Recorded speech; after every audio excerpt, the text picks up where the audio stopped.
How's the royal family? I pray that everyone is doing well. Well, my royal family, some people know who this is. This is one of 3 people that I feel participated in the lynching of Mr. Arbery. And this person is the one who actually filmed his lynching. His name is William Roddy Bryan. And last night, my husband wanted me to listen to one of the most bizarre interviews I have ever heard in my life. The interview speaks for itself. This is one of these popcorn videos, my royal family. It's a long video.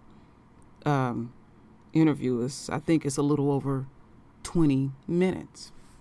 Now, I'm just going to read one little thing here, and then we're going to watch this video. This is what his mechanic says. His lawyer, excuse me. He's a mechanic with a Georgia high school education, which isn't saying much.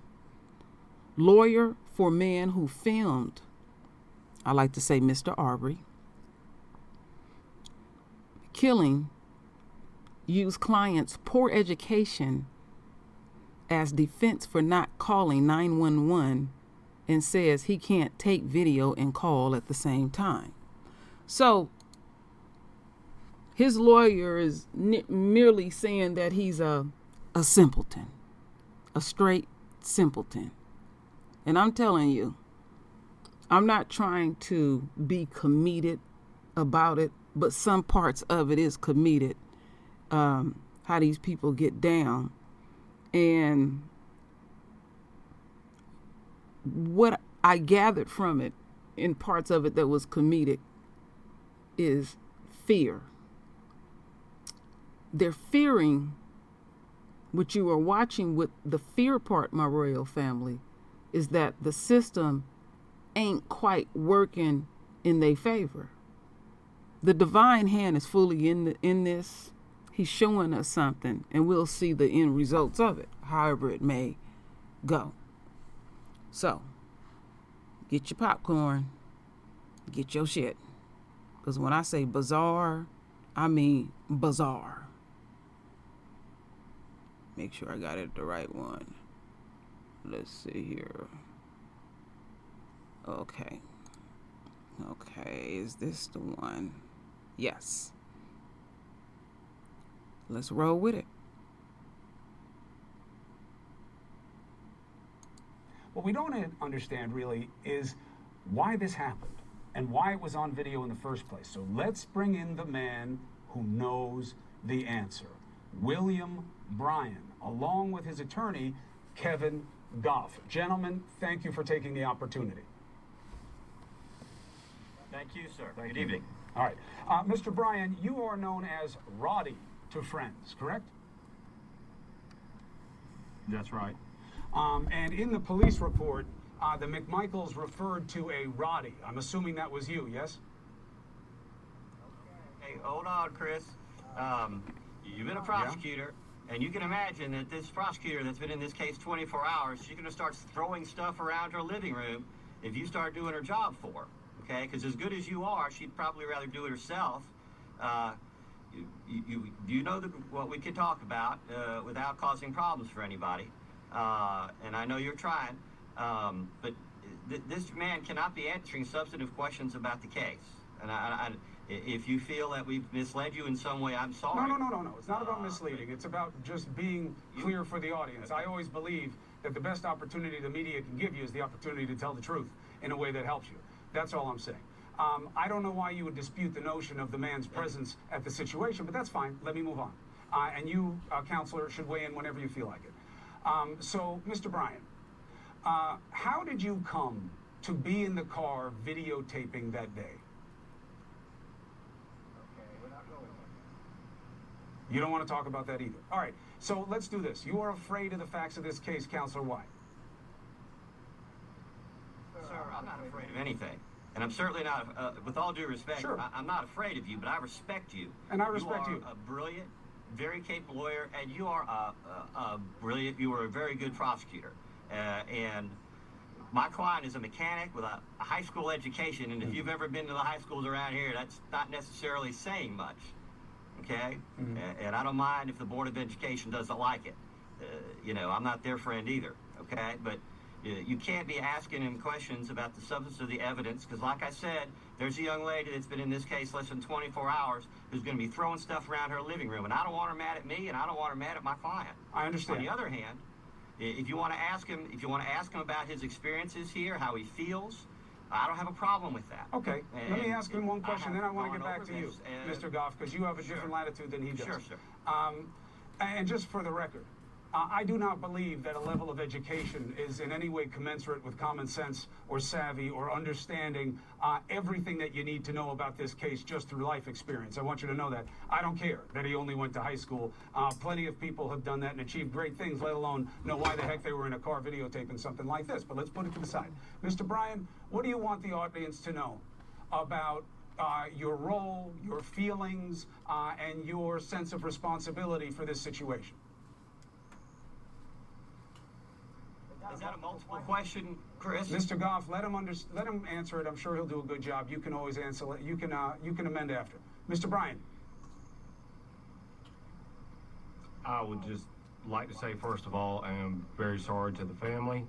I pray for them every night, as well as my own family. All right. Mr. Goff, do you think that your client should be understood as part of the altercation that day? No, sir. No, sir. Not at all. Because? Because my client has done nothing wrong here. He's committed no crime, and this is a horrible tragedy. This young man has lost his life, and you've seen the video. On a scale of 1 to 10, it's horrifying to watch. It's painful to watch, even for a former prosecutor like yourself, and I'm sure you've seen lots of grisly incidents. So this is a terrible matter, and some people are going to have to answer for what they did, but my client is not responsible for that. My client was unarmed. My client hasn't shot anybody. My client hasn't been in so much as a fist fight since he was in high school. And you can take a look at him. He's 5'6", 5'7". This is not a gentleman who's out there looking for a fight or looking for trouble. I understand, but often, of course, as we both know, again, okay. Mr. Goff, I'm not putting your guy on trial, okay? That's not my job. My job is, this doesn't make any damn sense, this situation. And somebody wound up dead. And as we both know, the smaller you get, the more likely you are to use a weapon to make any kind of a show of force. So I don't care about the size of the people involved. It's about the size of their heart and the size of their brain. What I want to know is this. When you say that your client should not be considered as part of the altercation, I'm assuming... He is not considered part of the altercation, Chris. He's a witness, and that's all. That's all he's ever been. Okay, good. And I will take that answer as guidance until I hear any different from an investigative authority, which I have not. Now, the McMichaels seem to know him, but I want to give you a chance, counselor. The fact that the McMichaels know Roddy or that Roddy knows them, why is it wrong to suggest, therefore, he knew about their intentions that day? There is no relationship whatsoever between Roddy and the McMichaels. And with all due respect, while I'm not at liberty to go into all the details, but I don't think it's any secret that the relationship between Roddy's fiance and the district attorney's office here, it's utterly absurd to think that she would ever have any dealings with these people. You just don't understand, Chris. I mean, That's why I'm talking to you. How bad it is down here. Well, okay? First of all, I am This not is the district condemning. attorney's I'm office not that condemning an area. I don't understand why no arrest was made. I don't understand why someone who recused themselves from the case went out of their way to paint a false picture of the victim. But these are not questions for you to answer. But I don't want to impugn the character of a community or of the police force other than to state curiosity at their inaction. And that's why this interview was so important. If it weren't for your client's tape, I don't know that anything would have happened here. And is that something, let me go back to Mr. I think you're right. Hold on, let me go back to Mr. Bryan on that. Mr. Bryan, I hope you understand that your decision to videotape this may be what makes all the difference in the administration of justice in this case. Are you aware of that? Yes, sir.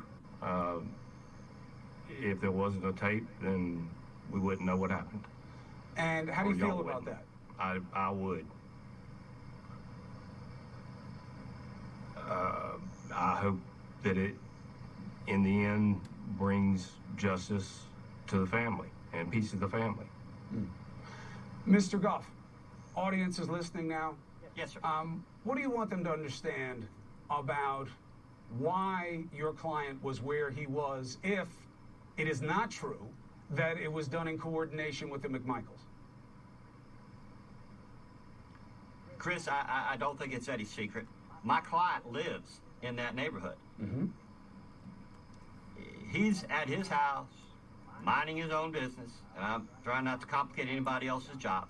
He's at his house, minding his own business, and things happen, and in a matter of minutes, his life has been changed forever. And this family, the Arbery's, their lives have been changed forever. And it's sometimes difficult in these situations to see the bigger picture. Mother's Day was not pleasant for Roddy here. It wasn't pleasant for me either. It wasn't the Mother's Day I was hoping for. But at the same time, Roddy's going to have other Mother's Days. That is, if nobody takes a pot shot at him. But the Arbery's will never be able to spend another Mother's Day with their son. So, for them, it's hard to imagine anything worse that could have happened. I'll get back to the fact pattern before we end, but let me ask you a couple of side questions because of your your apparent perspective on this place. Why do you think somebody might take a pot shot at your client? Because certain people out there, for reasons that are not clear, are deliberately putting all kinds of misinformation out there to the extent, and I can't speak for the GBI, but I'm sure that however well-intentioned, that is hindering and hampering and impeding their investigation. Like what? There's so much distraction. The people out there that are talking about my client being some kind of vigilante, they're conjuring up conspiracy theories that don't exist, saying that my client was armed. Everyone knows he wasn't armed. That's never been an issue from day one. And why people would continue to put things out like that, to suggest that somehow he's in cahoots with whatever's been going on up on the third floor at the courthouse with the DAs. Look, Greg McMichael worked for the DA's office for many years, and he was a Glenn County police officer before. My client does not have quote-unquote strong ties to law enforcement. He doesn't have ties to law enforcement. I got you. And since he's been in this relationship with this young lady, I can assure you that whether he realized it or not, he had no friends up at the courthouse. All right. And all this conversation and these letters and this legal analysis, while his name may have come up in it, nobody up there, with all due respect, gives a darn whether he lives or dies. So the idea that we have anything to do with this delay in the prosecution of this case, we've done everything we could do. Listen, I got you, and I have no interest in intrigue about local politics. But for those tuning in just right now, what is your reservation again for your client doing what he is eminently capable of doing, saying why he was where he was, why he videotaped as he did, and what he understands happened that day? Why do you not want him to say what can only help clear his name? Because, Chris, in America, as I believe you're well aware, we try our cases in courts of law. And this thing where we've come to in this country over the years, where important cases are being tried in newspapers and on television and on blogs and stuff, that is not serving the interests of justice. But he's not on trial. He's not going to be on trial, is he? He doesn't control anything. He is a pawn in a much larger game. And he has no say-so in that. But he is a witness, and we there have are people witnesses out on all the time, who so the have American truth. people can understand maybe that there is a miscarriage of justice, because the facts as they're being evinced from people who are on the ground, who saw and heard and experienced, give a different picture than what they're getting from authorities. They can be very helpful. And when you feel that you are not being treated right, you should speak out. And if people won't listen to you, you need to speak out further. Okay. And that's exactly what happened in this case. This family wanted justice. And I'm not commenting on the McMichaels. That's not my place, okay? And they've got rights and they're presumed innocent too. But they spoke out. They wanted justice. They weren't treated right. And they kept talking and nobody was listening. And I know some of the people who were trying to help them, and nobody was listening. Is your client one of them? Was he one of the people trying to help? Is your client one of the people who was trying to help the Arbery's? He was helping that day. Yes, sir. But for him, there would be no video. That's true. Let me ask you about the McMichaels really quickly. Based on your understanding of the community and the relationships involved, do you believe the McMichaels had some kind of connection to Ahmaud Arbery, at least in their own perspective of understanding? Chris, honestly, I don't know. And there's been so much misinformation out there and gossip and speculation. I don't want to add to it. Well, the police report. I've heard so many crazy things. But Mr. Goff, let's forget about community hearsay. I don't care about Chatty Cathy's either. What I'm saying is, in the police report, the McMichaels made it very clear to the police in the moment where they were on the scene with the victim lying in his own pool of blood that they thought they knew this guy, that they had been on the lookout for this guy, that they identified him from past experience of seeing him and knowing him. I don't think that surprises you. Why? What do you think the McMichaels believed about Arbery? My understanding, Chris, and I've been in this case for 72 hours, and I'm playing catch-up here, but my understanding was that this young man, as he lay there,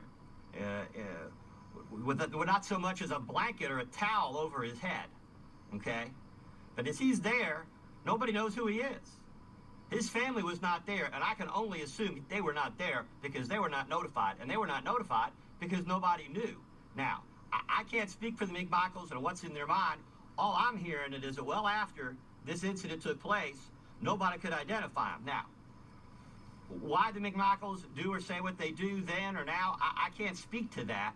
But if the police couldn't identify him, it may be that, I don't know. You're going to have to ask the McMichaels or their lawyer. They have been given the opportunity. My understanding was,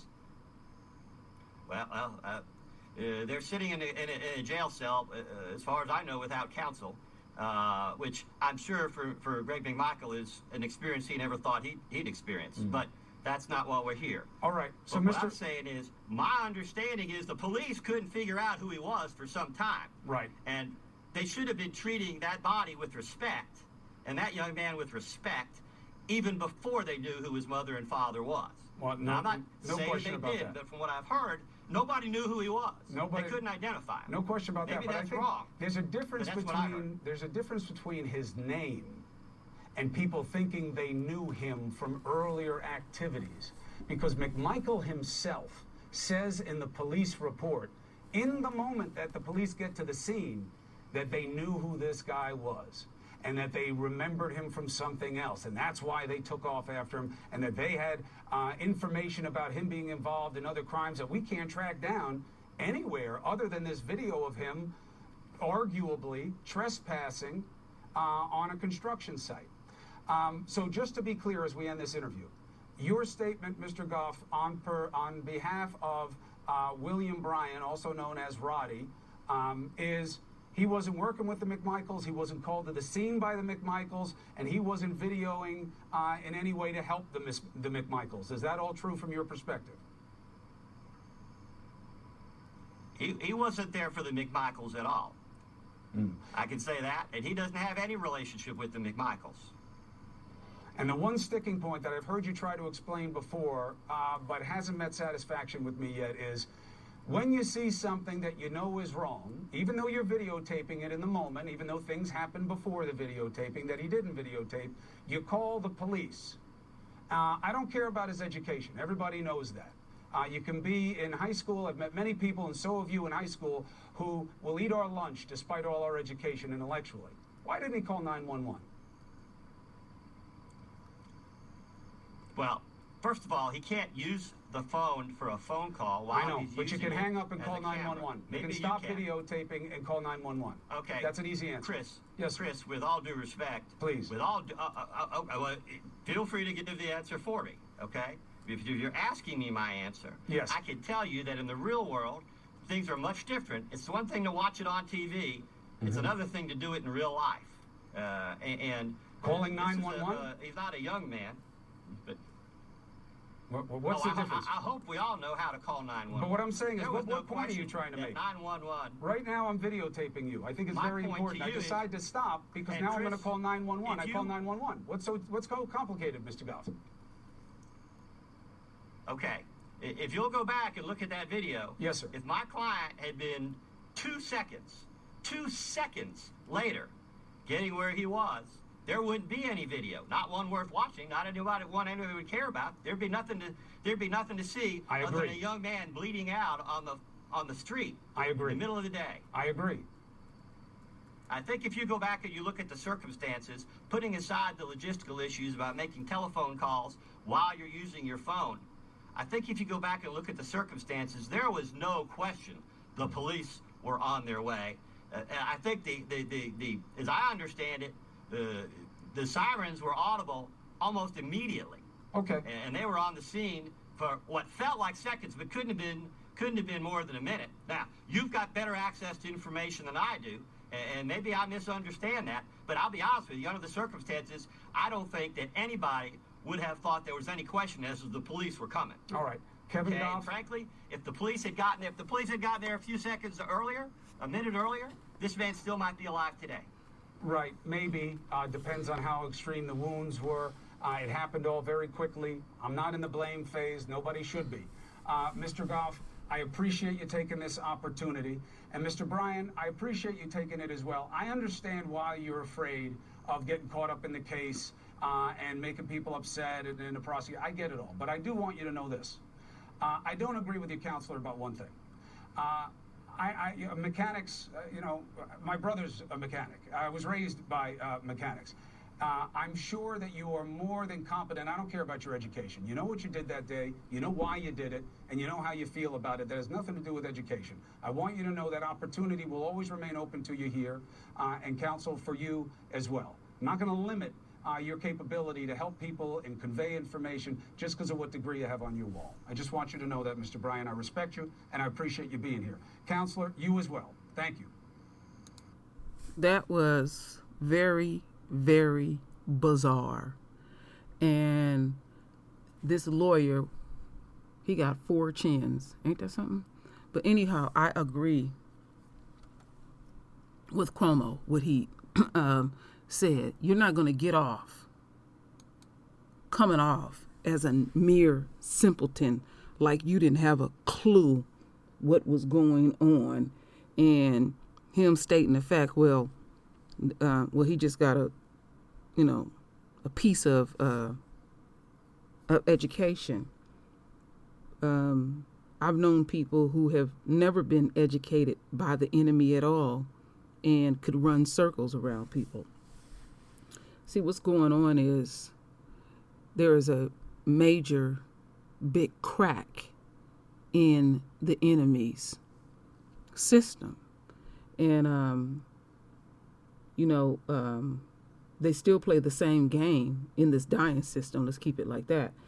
Now they got a black prosecutor.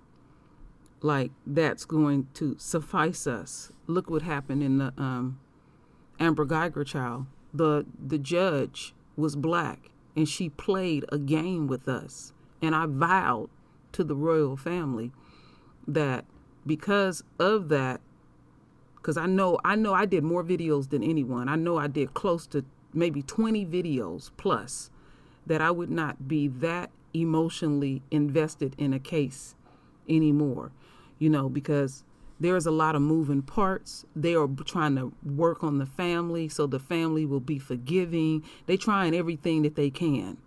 And they getting their defense fund all together for all 3 of them. So we know how you get down, and we have to follow this with our emotions detached to the best of our ability, and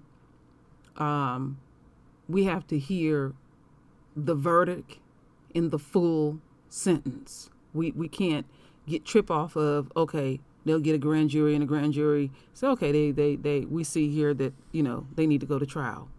And the grand jury could say, we don't see a crime either. They could use that too. And we go through this entire process, and they'll say they're guilty, and then they'll get probation or something like that, or on some technicality or anything. But this simpleton that y'all looking at, he ain't innocent. He ain't innocent at all. I know of many of people, including myself. I'll include myself on this. If you see me in person, people have said, "Wow, you seem so sweet and innocent." They used to say that about me as a child. I was a bad little kid. I did all kind of little dirt, but I was sweet too on top of that. And I had a sweet look. So I'll use myself. I'm not going to sit up here and try to paint myself like I'm picture perfect. I often say here on the True Royal Family and True Royal that I can let you down. I'm human in everything, but I never played like. That's the one thing. Even though I had this face that looked like I was so sweet and innocent, I never played like I was sweet and innocent. Because trust and believe, I had my fair share of behind whoopings, and I deserved every single one that my mother gave me. My father didn't put his hands on me at all. So you can't play that game over here with True Royal, because I'm going to keep it core, real core. So that shit that his lawyer talking about, and then his lawyer tell him, just act real simple, because he got a simple look. Look at the motherfucker haircut. He looked like a simpleton. But you was caught up in that shit too.